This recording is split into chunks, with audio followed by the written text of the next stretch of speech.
আসসালামু আলাইকুম। বলা হয়েছে মূল নিয়মের সূত্রের সাহায্যে প্রমাণ করতে হবে d by dx sin 2x সমান 2 cos 2x। দেখি কিভাবে প্রমাণ করা যায়। ধরি একটি ফাংশন f of x সমান sin 2x, আরেকটি function f of x plus h, অর্থাৎ যেই জায়গায় x আছে ওই জায়গায় বসাবো x plus h। তাহলে এখানে আমি বলতে পারি sin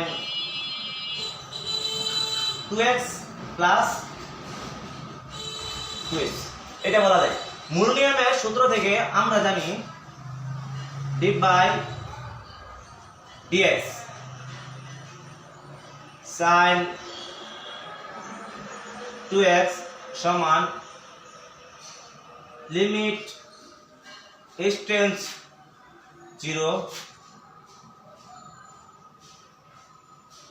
sin 2x plus 2h minus sin 2x by h। এখান থেকে বলা যায়, আমি যদি একটু লক্ষ্য করি তাহলে দেখতে পারবো এইটুকু অংশকে যদি c মনে করা হয় আর এইটুকু অংশকে যদি d মনে করা হয়, তাহলে এখানে ত্রিকোণমিতির সূত্র অর্থাৎ sin c minus sin d ব্যবহৃত হয়ে গেছে। তাহলে আমি বলতে পারি sin c minus sin d। তাহলে এর সূত্র হলো 2 cos c plus d by 2 sin c minus d by 2।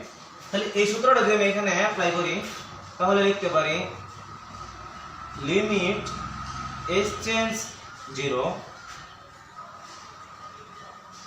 2 cos 2x plus 2h plus 2x by 2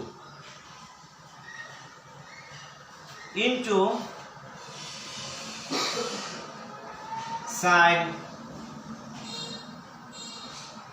2x plus 2h minus 2x by 2, এটা বলা যায়। আর নিচে আছে আমার h।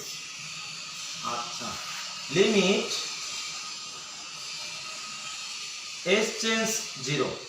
এখান থেকে যদি আমি কাটাকাটি করি তাহলে থাকে 2 cos 2 আর 2 4, 4 আর 2 দিয়ে কাটলে তাহলে এখান থেকে 2x প্লাস 2 2 কাটা তাহলে শুধু থাকে h ইনটু এখানে থেকে এই 2x এই 2 কাটা এই 2 কাটলে এখানে পড়ে থাকে শুধু sin h আর নিচে আছে h। তা আমরা জানি h by sin h limit x tends 0 sin x by x সমান, তাহলে এইটুকুকে বলতে পারি 1। আর লিমিট h এর পরিবর্তে যদি 0 বসাই তাহলে আমার এখানে থাকতেছে শুধু পরে 2 cos 2x। এটাই আমার প্রমাণ। সেম একইভাবে আমি বলতে পারি এইটুকু এটা নিজেরা করবা, অর্থাৎ d by dx cos 2x minus 2 sin 2x হুবহু এটার মতোই, জাস্ট সূত্রটা একটু চেঞ্জ হবে। সবাইকে ধন্যবাদ।